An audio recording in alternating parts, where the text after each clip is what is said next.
Promo video കണ്ടപ്പോഴത്തേക്കും അക്ബറെ എന്താണ് അവിടെ സംഭവിച്ചത് എന്ന് ലാലേട്ടൻ ചോദിച്ചതിന്റെ പേരിലാണ് ശരിക്കും പറഞ്ഞാൽ നമ്മളും അത് എന്താ പറയാ ജഡ്ജ് ചെയ്തിട്ട് അക്ബറിനോട് ചോദിച്ചിട്ട് വേണോ ഈ ലാലേട്ടൻ ഇതൊക്കെ കണ്ടുപിടിക്കാൻ എന്ന് പറഞ്ഞത്.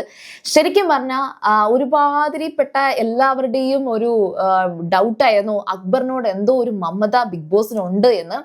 ഞാനത് തൂത്തുവാരി അങ്ങോട്ട് കളയുന്നില്ല. ആ ഒരു ഇന്നലത്തെ എപ്പിസോഡ് കണ്ടതിന്റെ പേരിൽ ഒറ്റയടിക്ക് കണ്ണടച്ച് ഇല്ല അവരാരും അക്ബറിനെ സപ്പോർട്ട് ചെയ്യുന്നില്ല എന്നൊന്നും ഞാൻ പറയുന്നില്ല. കാരണം ഇതൊക്കെ ഈ റിയാലിറ്റി ഷോ വരുമ്പോഴത്തേക്കും അതിൽ ഒരു വലിയൊരു എമൗണ്ട് ആയിരിക്കുമല്ലോ അവർക്ക് പ്രൈസ് ആയിട്ടൊക്കെ കിട്ടുന്നത്.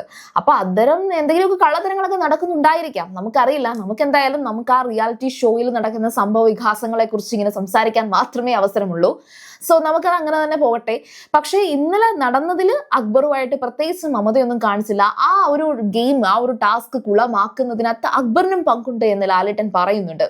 ശരിക്കും പറഞ്ഞാൽ അവിടെ നന്നായിട്ട് കളിച്ച് ആ ഗെയിമിനെ, ആ ഒരു ടാസ്കിനെ അടിപൊളിയാക്കണം എന്ന് കരുതിയ വ്യക്തികൾ ഒന്ന് അനീഷ് അങ്ങനെ കരുതിയിരുന്നു. പക്ഷെ കയ്യിൽ നിന്ന് പോയി അനീഷ് ചളമാക്കി. അനുമോൾ അങ്ങനെ ഭയങ്കരമായിട്ട് കരുതിയിരുന്നു, തനിക്ക് കിട്ടിയ റോൾ അടിപൊളിയാക്കണം, താൻ അത് സ്ട്രോങ് ആയിട്ട് ചെയ്യും എന്ന് കരുതി. പക്ഷേ അനുമോളും വിട്ടുവീഴ്ച ഒന്നും ചെയ്യാതെ ഓവറായിട്ട് സ്ട്രിക്റ്റ് ആയതുകൊണ്ട് അതും കയ്യിൽ നിന്ന് പോയി. അനുമോൾ കാരണം കൂടിയാണ് അവിടെ അടി ഉണ്ടാകാൻ ഒരു കാരണക്കാരി ആയതും അനുമോളാണ്.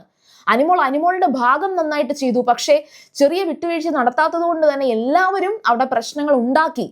അതിന് കാരണം അവരുടെ റീസൺ എന്ന് പറയുന്നത് അനുമോൾ സെലക്ട് ചെയ്തില്ല, അനുമോൾ എല്ലാം റിജക്ട് ചെയ്തു എന്നൊരു അവസ്ഥയിലേക്ക് കൊണ്ടുവന്നു.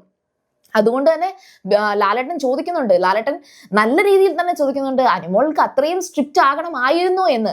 അതൊരിക്കലും ഒരു നെഗറ്റീവായിട്ടോ അനുമോളെ കുറ്റം പറയുന്നത് നമുക്ക് ആയിട്ടില്ല കേട്ടോ. നല്ല രീതിയിലാണ് അനുമോളോട് ലാലേട്ടൻ അത് ചോദിച്ചത്. പിന്നെ ആ ടാസ്ക് നന്നായിട്ട് ചെയ്ത ഒരു വ്യക്തി എന്ന് പറയുന്നത് സാബുമാനാണ്. പക്ഷെ സാബുമാന് ഒറ്റയ്ക്ക് അവിടെ ഒരു പോയിന്റ് എടുക്കാൻ അല്ലെങ്കിൽ അങ്ങനെ ഒരു ഒപ്പീനിയൻ എടുക്കാൻ പറ്റിയില്ല. ഈ പറയുന്ന അനുമോളുടെ സപ്പോർട്ട് ഉണ്ടായി ചെയ്തതായതുകൊണ്ട് തന്നെ ആയിരിക്കും സാബുമാൻ കുറച്ചും കൂടെ നല്ലതായിട്ട് ചെയ്യാൻ ആഗ്രഹിച്ചിട്ടുണ്ട്. ബാക്കി പലരും, അപ്പോൾ ആര്യനാണെങ്കിലും ആ ലാസ്റ്റ് വന്ന ടാസ്കിനകത്ത് ആര്യൻ അങ്ങനെ ഒരു ഒരു ഫാക്ടറി ഉടമയായതുകൊണ്ട് മാത്രം ശരിക്കും പറഞ്ഞാൽ ആര്യന് ഒന്ന് പിടിച്ചു നിന്നു എന്നേ ഉള്ളൂ. ബാക്കി ടാസ്കൊക്കെ ആര്യന് നന്നായിട്ട് കുളമാക്കി. താൻ കുളമാക്കും എന്ന് പറഞ്ഞ് റെഡി ആകുന്നത് തന്നെ ലാലേട്ടൻ എടുത്തു ചോദിക്കുന്നുണ്ട്. സോ അങ്ങനെ നോക്കുവാണെങ്കിൽ ആ ഒരു ടാസ്കിന്റെ കാര്യത്തിൽ ഇനി കുത്തി പറഞ്ഞിട്ടൊന്നും കാര്യമില്ല. എല്ലാവരും, ഈവൻ അനുമോൾ ഉൾപ്പെടെ എല്ലാവരും ആ ടാസ്ക് കുളമാകാൻ കാരണക്കാരാണ്. അതുകൊണ്ട് അനുമോളെ അവിടെ നമുക്ക് ഓവറായിട്ട് അങ്ങനെ സപ്പോർട്ട് ചെയ്യാൻ സാധിക്കില്ല കേട്ടോ. കാരണം അനുമോളുടെ ഭാഗത്ത് തെറ്റുണ്ടെന്ന് പറയുന്നത് അനുമോള് ഇന്റൻഷനലി ചെയ്തൊരു തെറ്റല്ല. അതുകൊണ്ടാണ് നമുക്കത് നെഗറ്റീവായിട്ട് പറയാൻ തോന്നാത്തത്. ബിഗ് ബോസിലും അതുപോലെ തന്നെ ഈ പറഞ്ഞ ലാലേട്ടനും അത് അങ്ങനെ ചോദിക്കാൻ തോന്നാത്തതിന്റെ റീസൺ അതാണെന്ന് എനിക്ക് തോന്നി. കാരണം എന്ന് വെച്ചാൽ അനുമോള് ഇൻഡിപെൻഡന്റ് ആയിട്ടൊക്കെ ഒറ്റയ്ക്കൊക്കെ ഇരുന്ന് പറയുന്നുണ്ടായിരുന്നു, നോക്കിക്കോ ഞാൻ ഇത് കറക്റ്റ് ആയിട്ട് ചെയ്യും, നമ്മൾ ഭയങ്കര നിഷ്പക്ഷമായിരിക്കണം, നമ്മൾ ആർക്കും അങ്ങനെ അനാവശ്യമായിട്ട് അത് കൊടുക്കരുത്, അത് ഭയങ്കര സീരിയസ് ആയിട്ട് ചെയ്യണം, നമുക്ക് കിട്ടിയ റോള് നമ്മൾ ചെയ്യണം എന്നൊക്കെ ഒറ്റയ്ക്കിരുന്ന് പറയുന്നുണ്ടായിരുന്നു. സാബുമാനോട് പറയുന്നുണ്ടായിരുന്നു. അതുപോലെ തന്നെ അനുമോള് വെളിപ്പെടുത്തിയ ഒരു കാര്യം എന്ന് വെച്ചാൽ ടാസ്ക് തുടങ്ങുന്നതിന് മുന്നേ ജിഷിൻ കുറച്ചൊക്കെ കണ്ണടയ്ക്കാൻ കേട്ടോ എന്ന് പറയുന്നത് അനുമോൾ ഉൾപ്പെടെ പലരും അവിടെ കരുതിയത് ജിഷിന് താല്പര്യമുള്ള ആൾക്കാരോട് കണ്ണടയ്ക്കാം എന്ന് പറഞ്ഞതുപോലെ ഈ പറയുന്ന അനുമോൾക്ക് ഫീൽ ചെയ്തു. അതുകൊണ്ടാണ് അനുമോള് ജിഷിനെ ഭയങ്കരമായിട്ട് എതിർത്തത്. അതുകൊണ്ട് അനുമോളുടെ ഭാഗത്ത് ഇവിടെ ഒന്നും തന്നെ തെറ്റുണ്ടെന്ന് പറയാൻ പറ്റത്തില്ല. എന്നാൽ ആ ടാസ്ക് കുളമാക്കിയതിൽ ആര് എന്ന് ചോദിച്ചാൽ അവിടെ അനുമോള് വരും. അവിടെ അതാണ് അതിന്റെ ഒരു പ്രശ്നം എന്ന് പറയുന്നത്. കാരണം അനുമോള് കുറച്ചുകൂടെ ഡിപ്ലോമാറ്റിക് ആയിട്ടൊക്കെ നിൽക്കണമായിരുന്നു.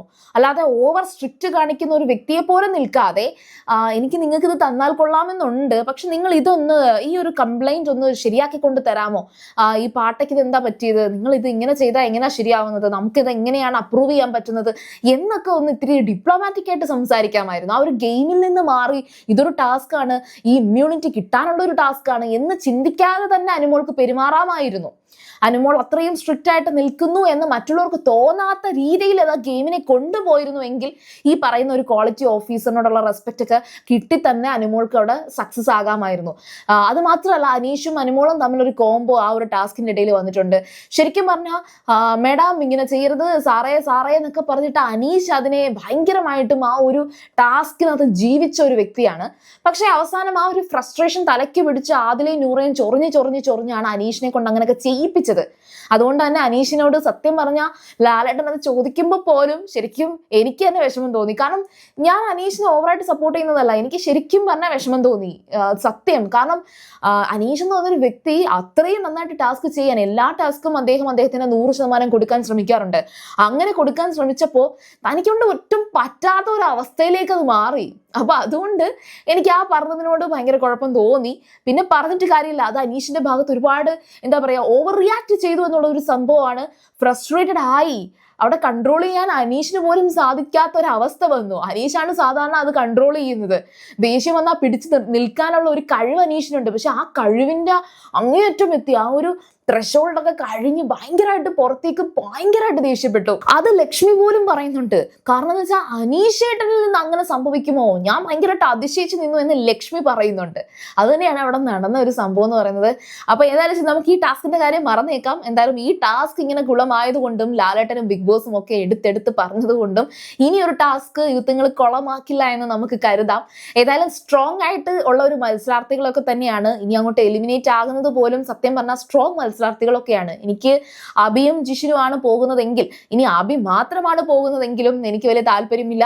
പിന്നെ 5 സ്റ്റാർ എടുക്കൂ, ഒന്നും ചെയ്യാതിരിക്കൂ എന്ന് പറഞ്ഞുകൊണ്ട് സാബുമാൻ അവിടെ സ്റ്റാർ ആയി നിൽക്കുകയാണ്. ശരിക്കും പറഞ്ഞാൽ സാബുമാനെ അവിടെ നിലനിർത്തുന്നവരെ വേണം വല്ലതും ഒക്കെ പറയാൻ. പിന്നെ പറയുന്നില്ല ഞാനൊന്നും. സാബുമാൻ നല്ല ആളൊക്കെ തന്നെയാണ് കേട്ടോ, ബിഗ് ബോസ് മെറ്റീരിയൽ ഒന്നും അല്ല. സാബുമാനെ പുറത്തിറക്കി വിടുക, അയാൾ ജീവിച്ചു പോട്ടെ. നിങ്ങൾ ഈ ബിഗ് ബോസിന് പറ്റിയ ആൾക്കാർ അവിടെ കിടന്ന് തല്ലി പിടിക്കാനും ഈ അബിയും ജിഷിനും ഒക്കെ ഇനി അകത്ത് കിടക്കട്ടെ. അവർ കുറച്ചുകൂടി ഉണ്ടെങ്കിലേ ഈ പറയുന്ന ജിഷിനൊക്കെ സത്യം പറഞ്ഞാൽ വേണം. ബിഗ് ബോസിന് ജിഷിൻ വേണം. ജിഷിൻ പുറത്ത് എന്തോ ആയിക്കോട്ടെ, അതൊന്നും നമ്മുടെ വിഷയമല്ല. ബിഗ് ബോസ് അടിപൊളിയാകണോ, ഇവരൊക്കെ വേണം. പിന്നെ സാബുമാൻ ഉണ്ടായതുകൊണ്ട് ബിഗ് ബോസിൽ കുറച്ച് ഡിഫറെന്റ് ആയിട്ടുള്ള കുറച്ച് കോണ്ടന്റ് കിട്ടുന്നുണ്ട് കേട്ടോ, ഇല്ലെന്ന് പറയാൻ പറ്റത്തില്ല. കാരണം വെച്ചാൽ സാബുമാനെ കുറിച്ച് ആൾക്കാർ സംസാരിക്കുമ്പോൾ ബിഗ് ബോസിന് അത് റീച്ച് കിട്ടുന്നുണ്ട്. ഇനി സാബുമാനെ പോലെ ഒരു വ്യക്തി ബിഗ് ബോസിൽ വന്നിട്ടുണ്ട് എന്ന് പറയുന്ന ആൾക്കാരെ നിങ്ങൾ കണ്ടിട്ടില്ലേ? ഞാൻ അത് നോട്ടീസ് ചെയ്യാറുണ്ട്. അതായത് അയ്യോ ഇങ്ങനെ ഒരു മനുഷ്യരുണ്ടോ, ഇങ്ങനെയും ചിരിച്ചോണ്ടിരിക്കുന്നു, ഇങ്ങനെയൊക്കെ എന്നുവെച്ചാൽ അത്രയും എന്താണ് പ്ലീസിങ് ആയിട്ടുള്ള ഒരു ക്യാരക്ടറാണ്. എല്ലാവരെയും പ്ലീസ് ചെയ്ത് അങ്ങനെ ഒരു വ്യക്തി ഈ ബിഗ് ബോസിൽ വന്നു കഴിയുമ്പോഴത്തേക്കും എങ്ങനെയാണ് ആ ആളുടെ ക്യാരക്ടർ ചേഞ്ച് ആവുക എന്നുള്ളത് നമുക്കൊന്ന് കണ്ടറിയാം. ഏതായാലും ഭയങ്കര ചലഞ്ചിങ് ആയിട്ടുള്ള കുറെ ക്യാരക്ടേഴ്സ് നമുക്ക് കാണാൻ പറ്റിയിട്ടുണ്ട്. അപ്പോൾ നിങ്ങൾ നിങ്ങളുടെ അഭിപ്രായം പറയുക. അതുപോലെ തന്നെ സീരിയൽ ഗ്രാൻഡ് നിങ്ങൾ ഫസ്റ്റ് ടൈം ആണ് കാണുന്നതെങ്കിൽ ഉറപ്പായിട്ടും ചാനൽ ഒന്ന് സബ്സ്ക്രൈബ് ചെയ്തിട്ട് കാണുക. വീഡിയോ ഇഷ്ടപ്പെട്ടാൽ ലൈക്ക് ചെയ്യുക, കമന്റ് ചെയ്യുക, ഷെയർ ചെയ്യുക. അപ്പോൾ ഞാൻ പോയി ബൈ.